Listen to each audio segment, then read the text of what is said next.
Bonjour et bienvenue sur France 24 et sur Radio France Internationale. Nous sommes à Nouakchott en Mauritanie et notre invité est le président mauritanien Mohamed Ould Ghazouani. Et avec moi pour cette interview, Christophe Boisbouvier de RFI.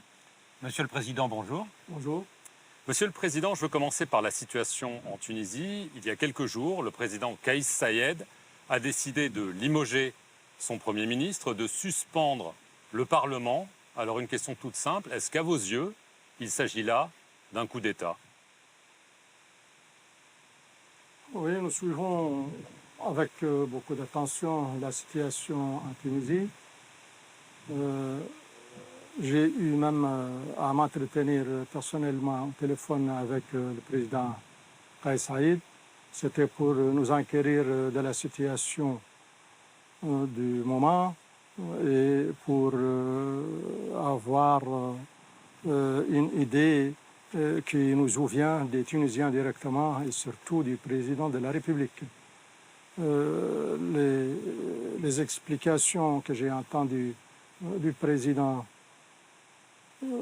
décrivent une situation de blocage à laquelle il a dit qu'il est en situation de faire face depuis un certain temps et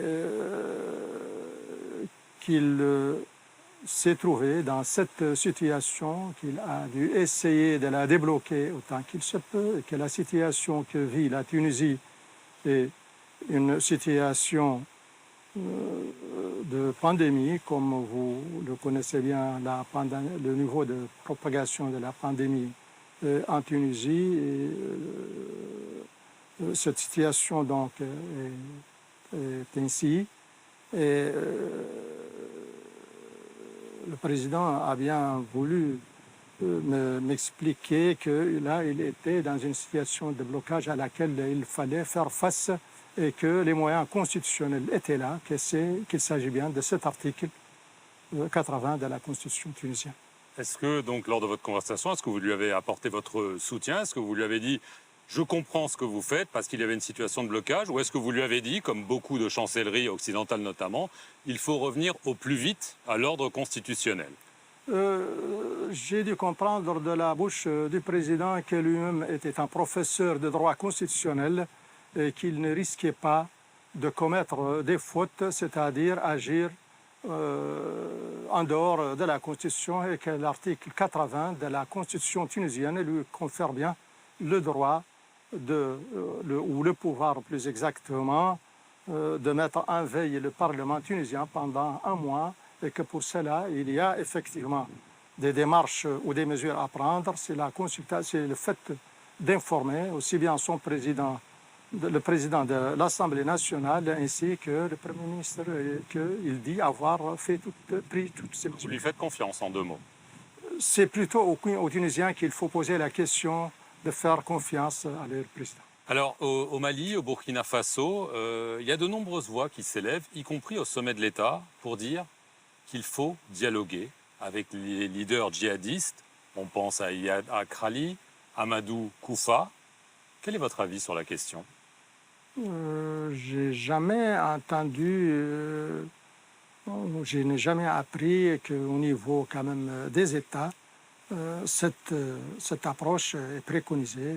Il y a le Premier ministre de transition malien qui l'a dit. On a entendu des personnes haut placées au Burkina Faso qui disent on ne peut pas se battre éternellement, il faut dialoguer. Vous savez, nous respectons pour les États leur volonté et leur souveraineté. En ce qui concerne le fait de partager ou non une approche, il me semble que chacun est très souverain de pouvoir... Vous, votre position personnelle? Nous, on n'a pas dialogué avec des terroristes. Et on n'a pas déjà annoncé qu'on a l'intention de le faire. Alors, la Mauritanie a tout de même été relativement épargnée par le terrorisme, heureusement, ces 10 dernières années. Est-ce précisément parce qu'il y a peut-être eu un pacte de non-agression avec certains groupes djihadistes? J'entends souvent des allusions de ce genre. Je pense que je ne connais personne, ou surtout je ne connais pas de pays qui ne souhaitent pas être en sécurité.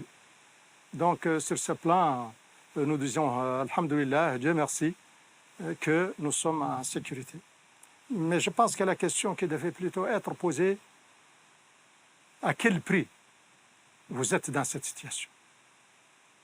Le prix est là, nous le payons. Nous avons depuis tout le début compris que cette problématique de sécurité est indispensable. Rien ne peut se faire sans être en sécurité. Il n'y a pas de développement dans l'insécurité et qu'il fallait faire de la sécurité la priorité. C'est vrai, cela nous a coûté très cher en privilégiant la sécurité aux dépens de certains départements ou de certains secteurs sociaux, notamment principaux, c'est principalement la santé, l'éducation, les aspects sociaux. Et nous nous sommes investis de telle sorte à ce que nous puissions être en mesure de nous défendre. Aujourd'hui, au moment où je vous parle, nous sommes sur 2300 km de frontière avec le Mali. Nous sommes sur une centaine, sur 400 et quelques avec l'Algérie. Et tout cet espace-là est un désert dans lequel les groupes terroristes peuvent évoluer comme ils le veulent. Alors que nous avons construit des bases le long de toutes ces frontières. Nous avons des unités qui circulent et qui quadrillent en permanence de jour comme de nuit. Nous avons des avions équipés de moyens d'observation qui font des reconnaissances et qui travaillent beaucoup sur ça. Nous avons d'autres moyens pour surveiller toutes les activités qui peuvent entraîner une insécurité chez nous. Donc c'est un effort. Et nous nous félicitons effectivement du fait que notre effort a permis de nous mettre dans une situation dans la situation où nous sommes. Alors, vous parliez du nord du Mali. La France a annoncé que l'opération Barkhane allait être reconfigurée, mais aussi réduite en termes de nombre de troupes, la moitié d'effectifs en moins d'ici la fin 2022. Plusieurs bases militaires françaises dans le nord du Mali ont été fermées, dont celle de Tombouctou, qui n'est pas si loin. Est-ce que vous craignez que cette zone que vous avez vous-même définie comme étant une zone de danger soit à nouveau reprise par les djihadistes et donc vous menace à nouveau directement? Je vais vous dire ce que je pense par rapport à ça. Je sais que ça peut diminuer effectivement la maîtrise de la situation sur cette zone qui est déjà suffisamment fragile. Mais j'ai confiance en la volonté de la France qui a accompagné le G5 depuis 2012 ou 2011, depuis son opération Serval qui a été remplacée par Barkhane. Et l'accompagnement et le partenariat avec la France dans cet aspect sécurité du G5 était effectivement rapporteur. Ça a servi à beaucoup de choses. Et les résultats qui ont été déjà obtenus sont positifs. Je pense que la France, qui est pour quelque chose dans ces résultats obtenus, ne risque pas de compromettre ce qui est déjà fait. Et pour que cette lutte anti-djihadiste soit plus efficace, est-ce qu'il ne faudrait pas que le G5 Sahel monte aussi des opérations conjointes avec l'armée algérienne? Est-ce qu'il ne faudrait pas que les renseignements du G5 partagent leurs informations avec les renseignements algériens? Je suis tout à fait d'accord avec vous sur l'importance d'un rôle joué par l'Algérie ou du fait quand même que l'Algérie est là. L'Algérie partage des frontières avec 3 pays du G5. Cette proximité est quand même importante et elle doit être prise en considération dans le cadre de la lutte contre le terrorisme dans notre sous-région. On va passer à la situation en Mauritanie. Votre prédécesseur, Le président Mohamed Ould Abdelaziz a été inculpé au mois de mars pour corruption, blanchiment d'argent, enrichissement illicite. Il est écroué depuis un peu plus d'un mois. Il vous accuse directement d'être l'instigateur de ces démêlés avec la justice pour des raisons purement politiques. Il est actuellement entre les mains de la justice et je n'aurai pas grand-chose à ajouter à cela parce que je préfère ou je m'impose, ou c'est ça qui se doit, de ne pas me mêler des affaires à la justice.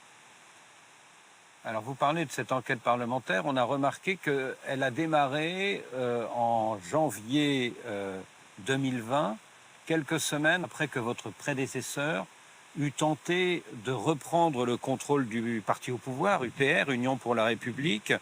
Est-ce que la coïncidence des dates n'est pas troublante quand même?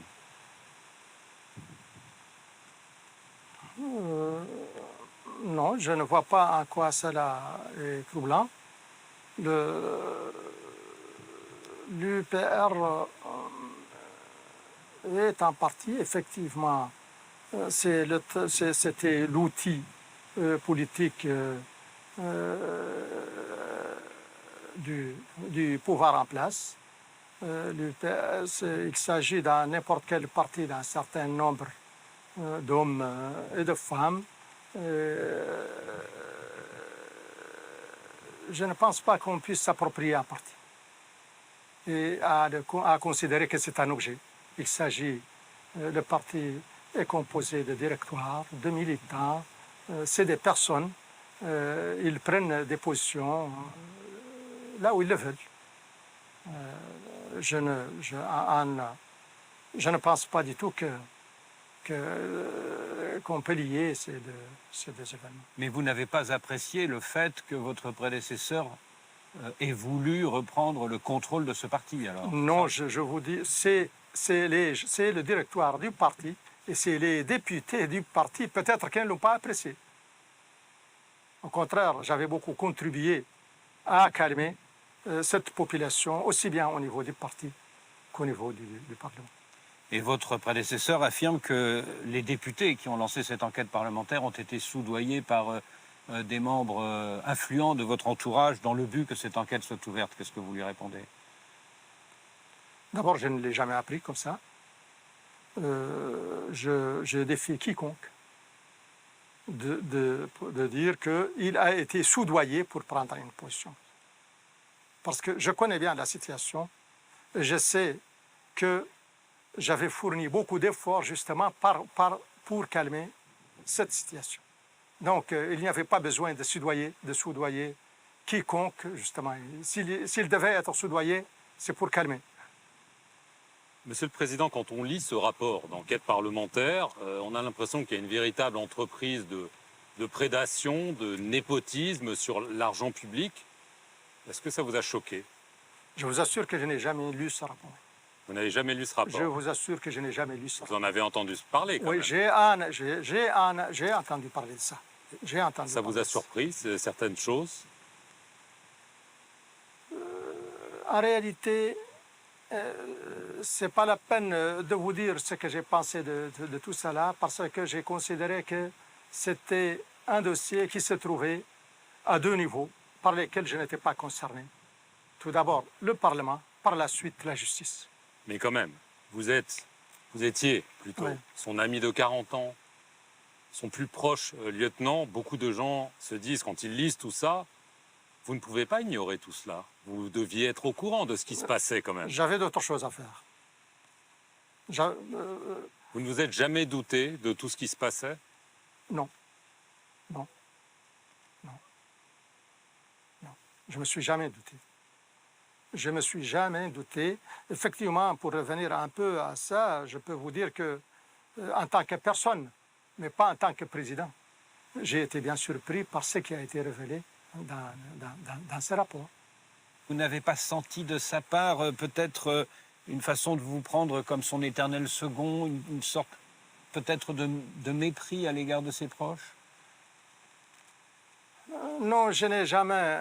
Il y a beaucoup de choses qui m'ont surpris dans tout ce qui s'est passé, pour vous parler franchement.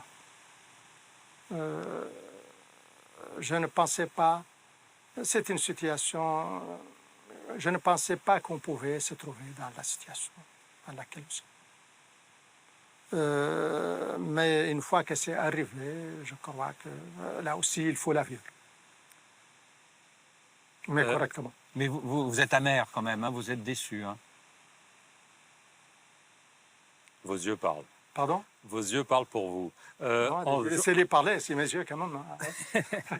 En juin 2019, on va revenir, il fait campagne pour vous. Il dit que vous l'avez trahi.